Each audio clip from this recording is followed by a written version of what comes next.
ഓം ശ്രീ ഗുരുഭ്യോ നമ. ഒരു ഭക്തൻ സംശയം. അദ്ദേഹം അമ്മയോട് ചോദിച്ചു, അമ്മയിൽ നിന്നും മന്ത്രം സ്വീകരിച്ചു കഴിഞ്ഞാൽ പിന്നെ എന്തു ചെയ്യണം?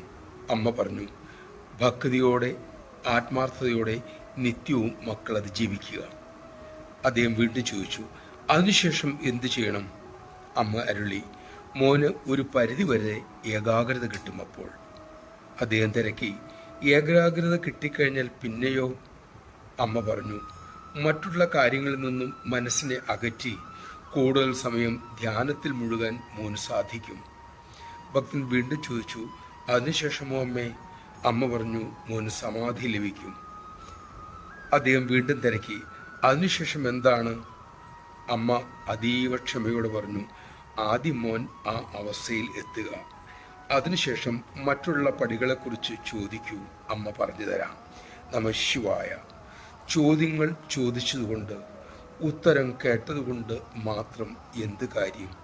അത് ശീലിക്കാൻ കൂടിയുള്ള ഉദ്ദേശം ഓരോ ചോദ്യങ്ങൾ ചോദിക്കുമ്പോഴും വേണം. പ്രത്യേകിച്ച് ഒരു അവതാര സന്നിധിയിൽ ചോദ്യങ്ങൾ ചോദിക്കുമ്പോൾ നാം വളരെ ജാഗ്രതയോടുകൂടിയിരിക്കണം. അത് നടപ്പിലാക്കാൻ ശീലിക്കാനുള്ള തീരുമാനവും നമ്മിൽ ഉണ്ടായിരിക്കണം. നമുക്കതിന് സാധിക്കട്ടെ. അല്ലാത്ത ചോദ്യങ്ങൾ വ്യർത്ഥമാണ്. അമ്മയോട് ചോദിച്ച ചോദ്യങ്ങൾക്ക് അമ്മ തന്ന ഉത്തരങ്ങൾ ജീവിതത്തിൽ നടപ്പിലാക്കാൻ നമുക്ക് സാധിക്കട്ടെ.